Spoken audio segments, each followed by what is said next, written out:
ನಮಸ್ಕಾರ ಗೆಳೆಯರೇ, ನಾನು ನಿಮ್ಮ ರವೀಂದ್ರ PK F2G ಚಾನಲ್ಗೆ ಸ್ವಾಗತ. ನಾನು ನಮಗೆ ಈಗಾಗಲೇ ಕೋಳಿ ಫಾರ್ಮ್ ಬಗ್ಗೆ ಮೊದಲನೇ ವಿಡಿಯೋದಲ್ಲಿ ಎಲ್ಲವನ್ನು ಯಾವ ರೀತಿ ಮೇಂಟೆನೆನ್ಸ್ ಮಾಡಬೇಕು, ಎಷ್ಟು ಖರ್ಚಾಗತ್ತೆ, ಎಷ್ಟು ಪ್ರಾಫಿಟ್ ಆಗುತ್ತೆ, ಎಷ್ಟು ಕೋಳಿ ಮರಿಗಳನ್ನು ಬಿಡ್ತಾರೆ ಅನ್ನೋದ್ರ ಬಗ್ಗೆ ಎಲ್ಲವನ್ನು ನಿಮಗೆ ವಿವರವಾಗಿ ತಿಳಿಸಿದ್ದೆ. ಆದರೆ ಪ್ರಾರಂಭದಲ್ಲಿ ಕೋಳಿಗಳ ಮರಿಗಳು ಯಾವ ರೀತಿ ಬಂದ ತಕ್ಷಣ ವ್ಯವಸ್ಥೆ ಮಾಡಬೇಕು ಅನ್ನೋದ್ರ ಬಗ್ಗೆ ಮಾತ್ರ ನಾನು ನಿಮಗೆ ತಿಳಿಸಿದ್ದೆಲ್ಲ. ಈಗ ಅದೇ ವ್ಯವಸ್ಥೆ ಬಗ್ಗೆ ಈಗ ನಾನು ಈ ಎರಡನೇ ವಿಡಿಯೋದಲ್ಲಿ ನಾನು ನಿಮಗೆ ತಿಳಿಸ್ತಾ ಇದ್ದೀನಿ. ಕೋಳಿ ಮರಿಗಳು ಬರೋದಕ್ಕೆ ಮುಂಚೆ ಕೋಳಿ ಗೊಬ್ಬರವನ್ನೆಲ್ಲ ತೆಗೆದುಕೊಂಡ ಮೇಲೆ ಫಾರ್ಮವನ್ನು, ಅದರಲ್ಲಿರ್ತಕ್ಕಂಥ ಡ್ರಿಂಕರು, ಫೀಡರು, ಈ ಫೈಬರ್ ಶೀಟ್ಸು, ಸ್ಟ್ಯಾಂಡ್ಸು, ಇವು ಏನೇ ಇರಲಿ ಎಲ್ಲವನ್ನು ಜಾಳಿಗೆ ಸಹಿತ ಆ ಜಾಳಿಗೆಗಳಿಗೂ ಕೂಡ ಜಾಡ್ಬುಡಿ ಕಟ್ಟಿರುತ್ತೆ. ಎಲ್ಲವನ್ನು ನೀರಿನಿಂದ ನೆನೆಸಿ ತೊಳೆದು ಸ್ವಚ್ಛವಾಗಿ ಕ್ಲೀನ್ ಮಾಡಬೇಕು. ಕ್ಲೀನ್ ಮಾಡಿದ ನಂತರ ಅದರ ಮೇಲೆ ಈ ರೀತಿ ನಿಮಗೆ ಕಾಣ್ತಾ ಇದೆಯಲ್ಲ, ಕಾಣ್ತಕ್ಕಂಥ ಈ ಸುಣ್ಣವನ್ನು ಸಾರಿಸಿದಂಥ ಒಂದು ಸ್ಥಳ, ಈ ರೀತಿ ಸುಣ್ಣ ಸಾರಿಸಿ ಎಲ್ಲವನ್ನು ರೆಡಿಯಾಗಿ ಇಟ್ಕೋಬೇಕು. ಆಮೇಲೆ ಹೊಟ್ಟನ್ನು ತರಿಸ್ಕೋಬೇಕು ಗೆಳೆಯರೆ. ಈ ಹೊಟ್ಟು ಯಾವ ರೀತಿಪ್ಪ ಅಂತಂದರೆ, ಕೋಳಿ ಫಾರ್ಮ್ ಮಾಲೀಕರಿಗೆ ಎಲ್ಲ ಗೊತ್ತಿರುತ್ತೆ. ಹೊಟ್ಟೆ ಎಲ್ಲಿ ಸಿಗುತ್ತೆ, ಏನು ಎತ್ತ ಅಂತ ಅವರ ಕಡೆ ಒಂದು ನಮಗೆ ಫೋನ್ ನಂಬರ್, ಅವರು ಯಾರು ಸಪ್ಲೈ ಮಾಡ್ತಾರೋ ಅವ್ರ ನಂಬರನ್ನು ಕೊಡ್ತಾರೆ. ಅವ್ರ ನಂಬರ್ ತೆಗೆದುಕೊಂಡು ಫೋನ್ ಮಾಡಿ ನಾವು ತರಿಸ್ಕೋಬೇಕು. ಅದರ ಖರ್ಚವನ್ನು ನಾವೇ ಭರಿಸಬೇಕು. ಆಮೇಲೆ ಅವರು ಈ ಕೋಳಿ ಫೀಡನ್ನ ತಂದು ಇಡ್ತಾರೆ. ಆಮೇಲೆ ಎಲ್ಲವೂ ರೆಡಿ ಆಗಿದೆ ಅನ್ನೋದನ್ನು ನೋಡಿಕೊಂಡು ಅವರು ಕೋಳಿ ಮರಿಗಳಿಗೆ ಆರ್ಡ್ರ್ ಮಾಡ್ತಾರೆ. ನಾವು ಅವರಿಗೆ ತಿಳಿಸ್ಬೇಕು ಎಲ್ಲ ಕ್ಲೀನ್ ಆಗಿರೋದನ್ನು. ಈ ರೀತಿ ಬಂದು ನಮಗೆ ಸಜೆಷನ್ ಮಾಡ್ತಾರೆ. ಈ ರೀತಿ ಕೋಳಿ ಫಾರ್ಮ್ಗಳಿಗೆ ಬೆಚ್ಚನೆ ಒಂದು ವಾತಾವರಣ ನಾವು ಮಾಡಿಟ್ಕೋಬೇಕಾಗತ್ತೆ. ಪಾಲಿಥೀನ್ ಪೇಪರ್ನಿಂದ ಸುತ್ತಲೂ ಈ ರೀತಿ ವ್ಯವಸ್ಥೆ ಮಾಡಿಕೊಂಡು ಬೆಚ್ಚನೆಯ ವಾತಾವರಣ ಸೃಷ್ಟಿಯಾಗಬೇಕು. ನೀವು ಯಾವ ರೀತಿ ಮಾಡ್ತಿರೋ ಅದು ನಿಮ್ಮ ಕೈಯಲ್ಲಿದೆ. ಈ ರೀತಿ ಪಾರ್ಟಿಷನ್ ಮಾಡಬೇಕು ಫೈಬರ್ ಶೀಟ್ಗಳಿಂದ. ಅವು 4,500 5 ಸಾವಿರವರೆಗೆ ಕೋಳಿ ಮರಿಗಳಿರೋದ್ರಿಂದ ಸಾವಿರದಂತೆ 5,000 ಇದ್ದರೆ 5 ಪಾರ್ಟಿಷನ್ನು, 4,000 ಇದ್ದರೆ 4 ಪಾರ್ಟಿಷನ್ನು ಮಾಡಿ ಭತ್ತದ ಹೊಟ್ಟನ್ನು ಕೆಳಗಡೆ ಹಾಕಿ ಈ ರೀತಿ ಪೇಪರ್ ಹಾಸಿ ವ್ಯವಸ್ಥೆಯನ್ನು ಮಾಡಿ ಇಟ್ಕೊಳ್ಬೇಕಾಗತ್ತೆ ಗೆಳೆಯರೆ.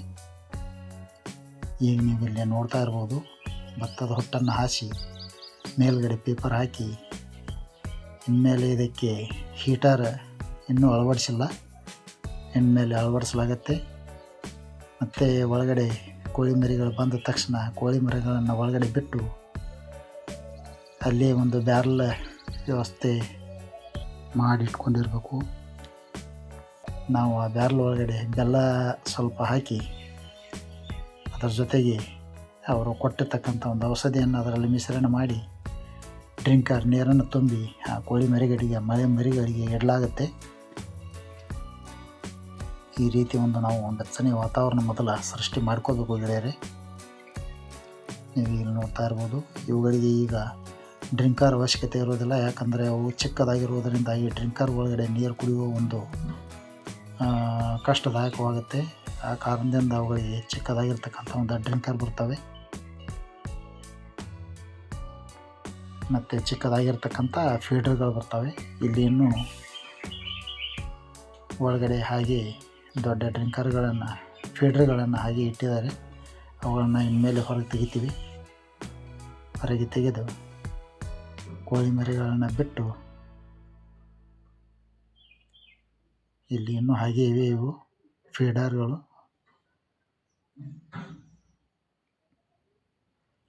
ಈ ರೀತಿ ನಾವು ವ್ಯವಸ್ಥೆಯನ್ನು ಮಾಡಿ ಇಟ್ಕೊಳ್ಬೇಕು ಗೆಳೆಯರೆ.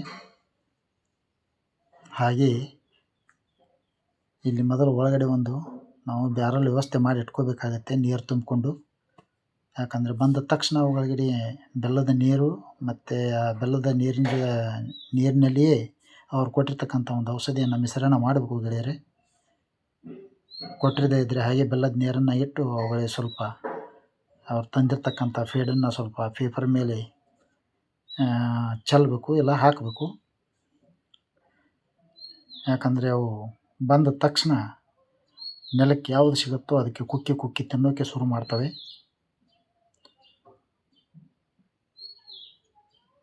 ಈ ರೀತಿಯಾದಂಥ ಪ್ರಾರಂಭದ ಒಂದು ಪ್ರಾಥಮಿಕ ಹಂತದಲ್ಲಿ ಈ ರೀತಿ ಮಾಡಲೇಬೇಕು ನಾವು. ಈ ರೀತಿ ಮಾಡಿ ಇಟ್ಕೊಂಡ ಮೇಲೆ ಕೋಳಿ ಮರಿಗಳು ಬರ್ತವೆ. ಆಗ ನಮಗೆ ಸುಲಭವಾಗುತ್ತೆ ಬೇಗ ಕೋಳಿ ಮರಿಗಳನ್ನು ಎಣಿಕೆ ಮಾಡಿ ಒಳಗಡೆ ಬಿಡೋದಕ್ಕೆ. ಈ ರೀತಿಯ ಲೈಟಿಂಗ್ ವ್ಯವಸ್ಥೆ. ಕೋಳಿ ಮರಿಗಳು ಬಂದಿದ್ದಾವೆ ನೋಡಿ ಗೆಳೆಯರೆ. ಈಗ ಬಂದು 3 ದಿನ ಆಯಿತು. ನನ್ನ ಅನುಪಸ್ಥಿತಿಯಲ್ಲಿ ನಾನು ಆ ಒಂದು ಸಮಯದಲ್ಲಿ ಇರಲಿಲ್ಲ. ಕೋಳಿ ಮರಿಗಳು ಬಂದಿದ್ದಾವೆ ಗೆಳೆಯರೆ. 3 ದಿನ ಆಯಿತು. ಪೇಪರ್ನ ತೆಗೆಯಲಾಗಿದೆ. ಈಗ ಪೇಪರ್ ಮೇಲೆ ಫೀಡನ್ನು ಹಾಕಿ ಬಿಟ್ಟಾಗ ಅವು ಬಂದ ತಕ್ಷಣ ಅವುಗಳಿಗೆ ಯಾವುದು ಕಾಣುತ್ತೋ ಅದರ ಮೇಲೆ ಕುಕ್ಕಿ ತಿನ್ನೋಕ್ಕೆ ಶುರು ಮಾಡ್ತವೆ. ಇವು ಡ್ರಿಂಕರ್ಸ್ಗಳು. ಚಿಕ್ಕದಾಗಿರ್ತಕ್ಕಂಥ ಕೋಳಿ ಮರಿಗಳಿಗೆ ಚಿಕ್ಕದಾಗಿರ್ತಕ್ಕಂಥ ಡ್ರಿಂಕರ್ಸು, ಹಾಗೆ ಚಿಕ್ಕದಾಗಿರ್ತಕ್ಕಂಥ ಫೀಡರ್ಸು ಈ ರೀತಿ. ಮತ್ತು ಇಲ್ಲಿ ಹೀಟ್ರ್ ವ್ಯವಸ್ಥೆಯನ್ನು ಕೂಡ ಮಾಡಲಾಗಿದೆ. ನೀವಿಲ್ಲಿ ಕಾಣ್ಬೋದು.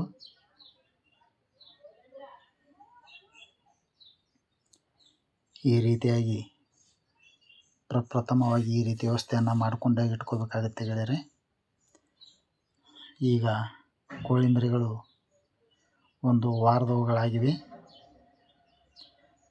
ಪ್ರತಿ ಮುಂಜಾನೆ ಕೋಳಿ ಮಾಲೀಕರು ಕೋಳಿಗಳನ್ನು ನೋಡಿಕೊಳ್ಳೋದಕ್ಕೆ ಡಾಕ್ಟರ್ಸ್ಗಳನ್ನು ಇಟ್ಟಿರ್ತಾರೆ. 8 ರಿಂದ 10 ಗಂಟೆ ಒಳಗಡೆ ಬಂದು ವಿಸಿಟ್ ಕೊಟ್ಟು ಎಷ್ಟು ಮರಿಗಳು ಸತ್ತಿದ್ದಾವೆ, ಯಾಕೆ ಸತ್ತಿದ್ದಾವೆ ಅನ್ನೋದ್ರ ಬದಲು ಒಂದು ಫೈಲ್ ಇರುತ್ತೆ. ಆ ಫೈಲಲ್ಲಿ ನೋಟ್ ಮಾಡಿಟ್ಟು ಹೋಗ್ತಾರೆ ಗೆಳೆಯರೆ. ಈಗ ಇವು ಕಡಿಮೆ ಒಂದು 4600 ಕೋಳಿ ಮರಿಗಳಿವೆ. ಪ್ರತಿ ವಾರದಿಂದ ವಾರಕ್ಕೆ ಅವುಗಳ ಸ್ಥಳವನ್ನು ಜಾಸ್ತಿ ಮಾಡ್ತಾ ಹೋಗಬೇಕು ಗೆಳೆಯರೆ.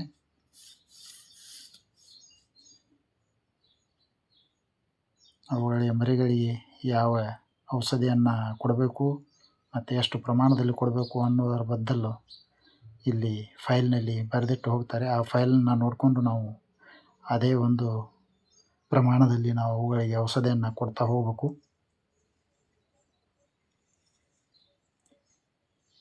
ಈ ರೀತಿ ಮಾಡೋದರಿಂದ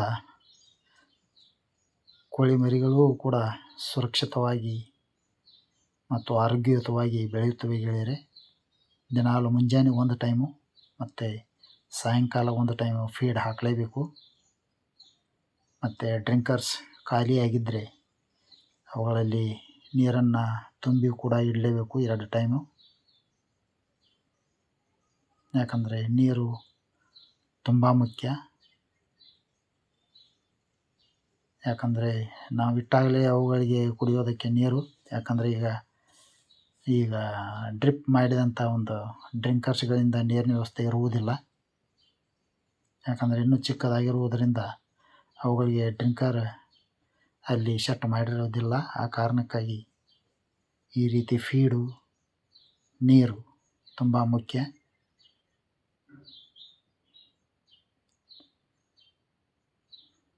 ಈಗ ನೀವು ಇಲ್ಲಿ ಕಾಣ್ಬೋದು ಕೋಳಿ ಮರಿಗಳು ಫೀಡ್ನ ಯಾವ ರೀತಿ ತಿಂತಾ ಇದ್ದಾವೆ ಅನ್ನೋದನ್ನು.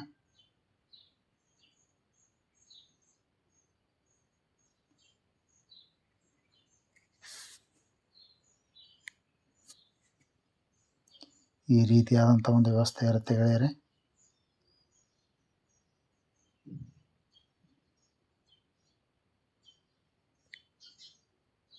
ಹಾಗೆ ಈ ವಿಡಿಯೋ ನಿಮಗೆ ಇಷ್ಟ ಆದರೆ ಸಬ್ಸ್ಕ್ರೈಬ್ ಮಾಡಿ, ನನ್ನ ಬೆಲ್ ಗಂಟೆನ ಒತ್ತಿ.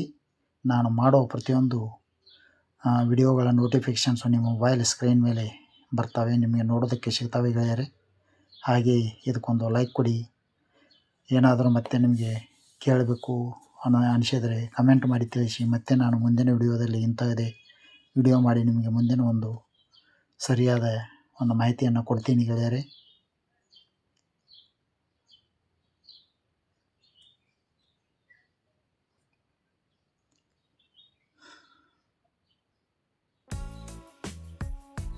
ಈ ರೀತಿಯಾಗಿದೆ ನೋಡಿ ಗೆಳೆಯರೆ. ಬೆಳಿಗ್ಗೆ ಆದ ತಕ್ಷಣ ತಾಡ್ಪತ್ರೆನ ಮೇಲ್ಗಡೆ ಎತ್ತಬೇಕು, ಗಾಳಿ ಆಡಬೇಕು ತುಂಬ. ಮತ್ತು ಸಾಯಂಕಾಲ ಆದಮೇಲೆ ತಾಡ್ಪತ್ರೆನ ಕೆಳಗಡೆ ಇಳಿಸಿ ಒಳಗಡೆ ಲೈಟ್ಗಳನ್ನು ಹಚ್ಚಿ ಮರೆಯದೆ. ಹಾಗೆ ಚಳಿ ಮಳೆ ಗಾಳಿ ಕಡೆ ಗಮನ ಇರಲಿ.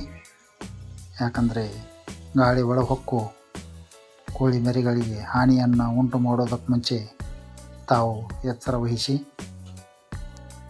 ಈ ರೀತಿಯಾಗಿ ನೀವು ಕೂಡ ಮೇಂಟೈನ್ ಮಾಡಿ.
ಪ್ರತಿ 8-10 ದಿನಗಳಿಗೊಮ್ಮೆ ಈ ರೀತಿ ಫೈಬರ್ ಶೀಟ್ನ ತೆಗೆದು ಅವುಗಳ ಸ್ಥಳಗಳನ್ನು ಜಾಸ್ತಿ ಮಾಡ್ತಾ ಹೋಗ್ಬೇಕು ಗೆಳೆಯರೆ. ಈಗ ಕೋಳಿ ಮರಿಗಳು 10 ದಿವಸಗಳಾಗಿರುವುದರಿಂದ ಅವರಿಗೆ ಫೀಡರ್ ವ್ಯವಸ್ಥೆಯನ್ನು ಮಾಡಲಾಗಿದೆ, ಡ್ರಿಂಕರ್ಸ್ ವ್ಯವಸ್ಥೆಯನ್ನು ಕೂಡ ಮಾಡಲಾಗಿದೆ. ಇವುಗಳಿಗೆ 7 ದಿನಕ್ಕೆ ಮೊದಲನೇ ಡೋಸ್ ಔಷಧಿಯನ್ನು ಕೊಡಲಾಗಿದೆ ಗೆಳೆಯರೆ. ಒಂದು ಇಂಜೆಕ್ಷನ್ ಬರುತ್ತೆ ಮತ್ತು ಒಂದು ಕಣ್ಣಲ್ಲಿ ಡೋಸ್ ಬರುತ್ತೆ. ಕೋಳಿ ಮರಿಗಳ ಕಾಲಲ್ಲಿರೋ ಗೊಬ್ಬರವನ್ನು ತಿರುವಿ ಹಾಕ್ತಾ ಬನ್ನಿ. ತಿರುವಿ ಹಾಕ್ತಾ ಇದ್ದರೆ ಒಳಗಡೆ ಹುಳಗಳಾಗಿ ಕ್ರಿಮಿಕೀಟಗಳಾಗಿ ಕೋಳಿ ಮರಿಗಳಿಗೆ ರೋಗ ಬರುವ ಚಾನ್ಸು ಜಾಸ್ತಿ ಇರುತ್ತೆ ಗೆಳೆಯರೆ.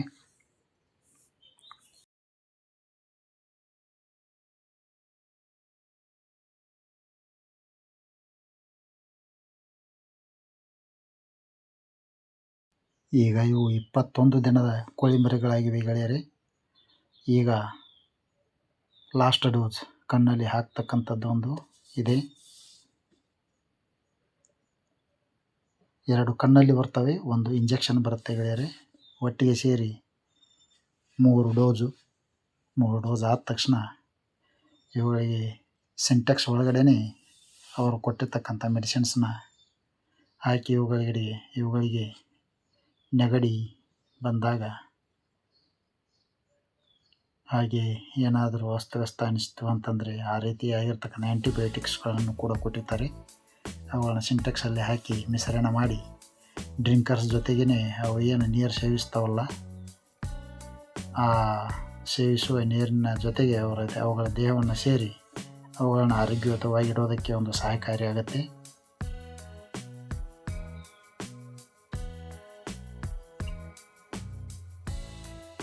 ಹೀಗೆ ಅವುಗಳ ಸ್ಥಾನವನ್ನು ಪ್ರತಿ 10ರಿಂದ 15 ದಿನಗಳಲ್ಲಿ ಚೇಂಜ್ ಮಾಡ್ತಾ ಹೋಗಬೇಕು.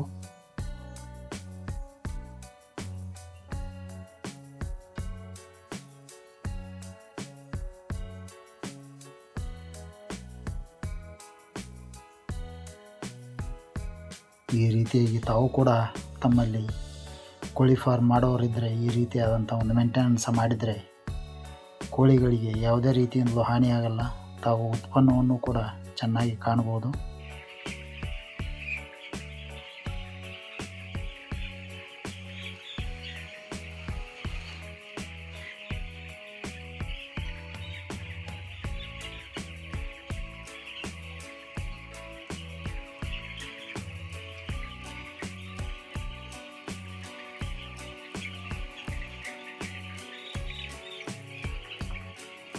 ಮತ್ತೊಮ್ಮೆ ಗೆಳೆಯರೆ, ಹಾಗೆ ಈ ವಿಡಿಯೋ ಇಷ್ಟ ಆಗಿದ್ದರೆ ಸಬ್ಸ್ಕ್ರೈಬ್ ಮಾಡಿ. ಏನಾದರೂ ಸಮಸ್ಯೆ ಅನಿಸಿದರೆ ನಮಗೆ ಕಾಮೆಂಟ್ ಮಾಡಿ ತಿಳಿಸಿ. ಮುಂದಿನ ವಿಡಿಯೋದಲ್ಲಿ ಮತ್ತೆ ನಾನು ನಿಮ್ಮನ್ನು ಭೇಟಿಯಾಗ್ತೀನಿ. ನಮಸ್ಕಾರ.